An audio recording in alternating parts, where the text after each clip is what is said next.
Bayangkan sebuah kapal perang Indonesia sedang berlayar pulang menuju tanah air. Tidak ada pengumuman perang, tidak ada tembakan, dan tidak ada tanda bahwa Indonesia sedang memasuki konflik. Namun ketika kapal tersebut melakukan manuver bersama kapal perang Cina di perairan sebelah timur Taiwan, perhatian kawasan langsung tertuju ke sana. Taiwan bereaksi keras. Cina memberikan penjelasan, sementara Indonesia menegaskan bahwa kegiatan tersebut bukan latihan perang. Inilah yang membuat kabar ini menjadi begitu menarik. Karena yang dipertanyakan bukan hanya apa yang dilakukan TNI Angkatan Laut, tetapi juga mengapa kegiatan yang disebut sebagai latihan pelayaran biasa dilakukan di kawasan yang sangat sensitif secara geopolitik. Memerangi fakta menjadi merosi.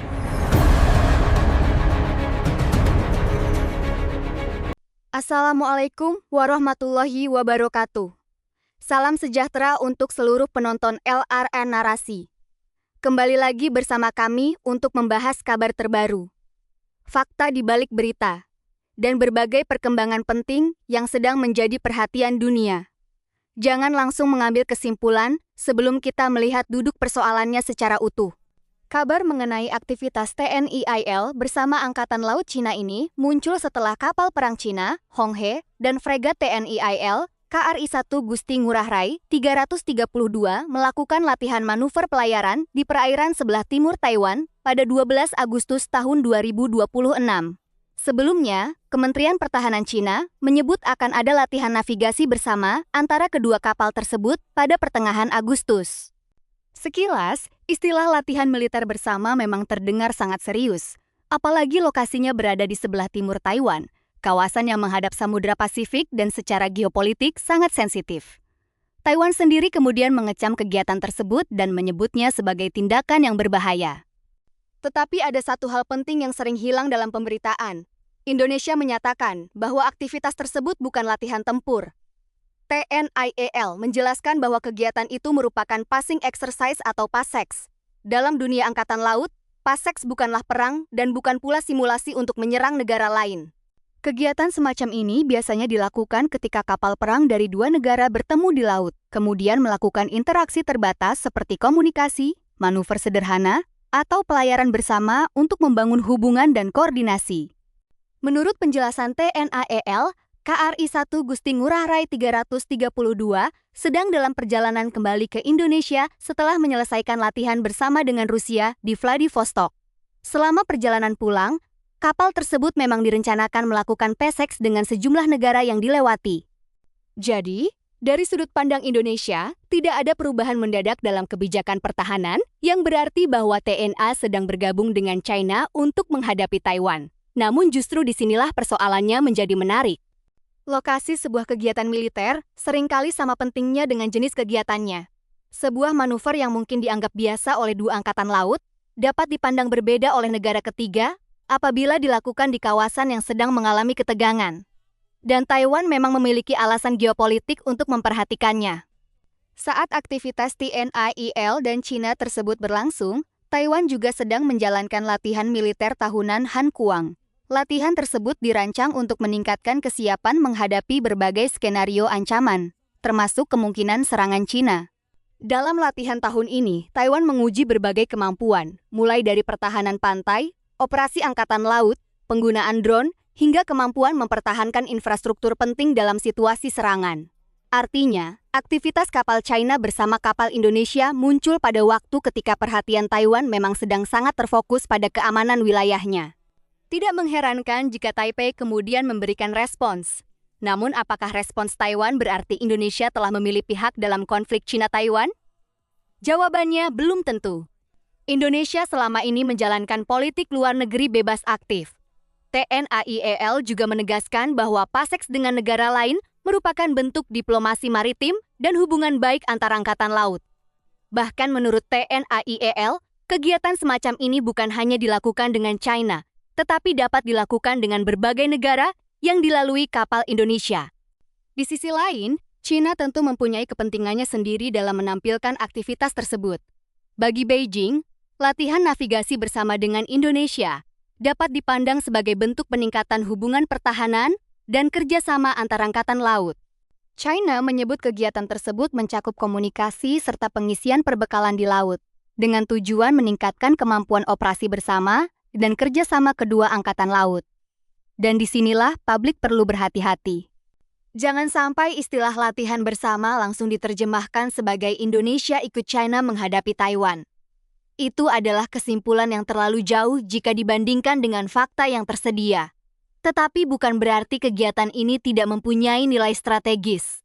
Justru karena lokasinya berada di timur Taiwan, aktivitas tersebut memiliki perhatian geopolitik yang jauh lebih besar dibandingkan PASEX yang dilakukan di kawasan biasa. Bagi Indonesia, ini bisa menjadi bagian dari diplomasi pertahanan.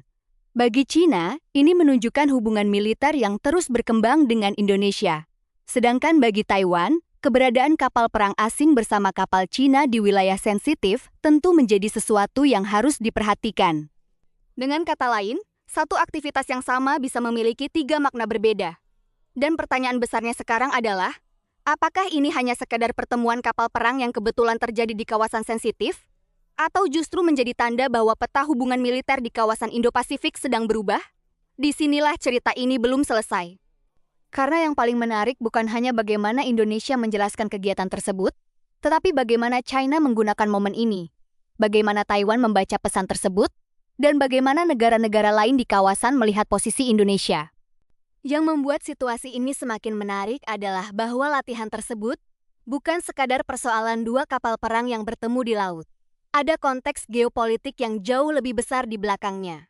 China dan Taiwan memang sedang berada dalam situasi penuh ketegangan.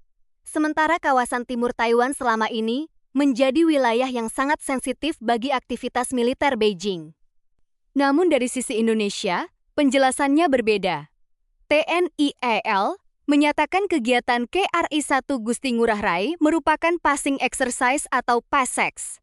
Artinya, kegiatan tersebut lebih berkaitan dengan komunikasi, koordinasi, manuver pelayaran, dan hubungan antar angkatan laut, bukan latihan perang untuk menghadapi Taiwan.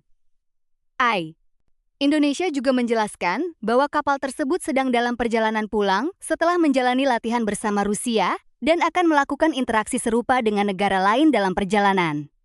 China kemudian mengumumkan bahwa latihan dengan KRI-1 Gusti Ngurah Rai telah selesai. Kegiatan tersebut mencakup komunikasi maritim, manuver formasi, serta pengisian perbekalan di laut. Beijing menggambarkannya sebagai bentuk peningkatan kerjasama dan kemampuan operasi bersama. Tetapi pertanyaannya sekarang bukan hanya apakah latihan itu latihan perang atau bukan. Pertanyaan yang jauh lebih besar adalah, mengapa kegiatan seperti ini dilakukan di timur Taiwan? Disinilah faktor lokasi menjadi sangat penting. Sebuah latihan yang sama mungkin tidak akan mendapatkan perhatian sebesar ini jika dilakukan jauh dari kawasan yang sedang menjadi pusat persaingan militer. Namun ketika kapal Cina beroperasi bersama kapal Indonesia di wilayah timur Taiwan, setiap gerakan otomatis dibaca melalui kacamata geopolitik. Bahkan Amerika Serikat ikut memberikan perhatian. Washington menyerukan agar Cina menghentikan tekanan militernya terhadap Taiwan setelah latihan tersebut berlangsung. Meski demikian, belum tepat jika langsung menyimpulkan bahwa Indonesia telah memilih kubu Cina. Indonesia tetap memiliki hubungan pertahanan dengan banyak negara. Bahkan TNI AL menjelaskan bahwa kegiatan pelayaran semacam ini juga dapat dilakukan dengan negara lain. Jadi, satu kegiatan PASEX tidak cukup menjadi bukti bahwa arah politik luar negeri Indonesia telah berubah. Justru yang terlihat adalah bagaimana Indonesia mencoba mempertahankan ruang geraknya sendiri di tengah persaingan kekuatan besar. Bagi China, kerjasama ini menunjukkan bahwa hubungan pertahanan dengan Indonesia terus berkembang. Bagi Taiwan, aktivitas tersebut menjadi perhatian karena dilakukan bersama kapal Cina di kawasan yang sangat sensitif. Sedangkan bagi Indonesia, kegiatan ini dapat dipandang sebagai diplomasi maritim dan bagian dari operasi pelayaran kapal perang dalam perjalanan pulang. Itulah mengapa kita harus melihat persoalan ini secara lebih jernih. Tidak ada informasi yang menunjukkan bahwa TNI sedang bersiap menghadapi Taiwan. Tidak ada pula dasar untuk mengatakan bahwa Indonesia ikut dalam operasi perang China. Yang terjadi adalah latihan navigasi dan interaksi antar angkatan laut yang kemudian menjadi sorotan karena lokasi dan situasi geopolitiknya. Namun satu pelajaran penting bisa kita ambil. Di kawasan Indo-Pasifik, sebuah kapal perang tidak pernah hanya dilihat sebagai kapal. Keberadaannya bisa membawa pesan diplomatik, simbol hubungan antar negara, sekaligus menjadi perhatian bagi kekuatan lain. Dan kali ini, KRI 1 Gusti Ngurah Rai telah menjadi pusat perhatian karena berlayar bersama kapal China di timur Taiwan. Apakah ini akan mengubah hubungan Indonesia dengan China? Belum tentu. Tetapi peristiwa ini menunjukkan bahwa posisi Indonesia semakin diperhatikan dalam persaingan strategis Indo-Pasifik. Inilah LR Narasi. Jangan mudah percaya pada judul yang mengatakan Indonesia sedang menuju perang. Lihat faktanya, pahami konteksnya, dan bedakan antara diplomasi militer dengan operasi tempur. Inilah LR Narasi. Jangan mudah percaya pada judul yang mengatakan Indonesia sedang menuju perang. Lihat faktanya, pahami konteksnya, dan bedakan antara diplomasi militer dengan operasi tempur.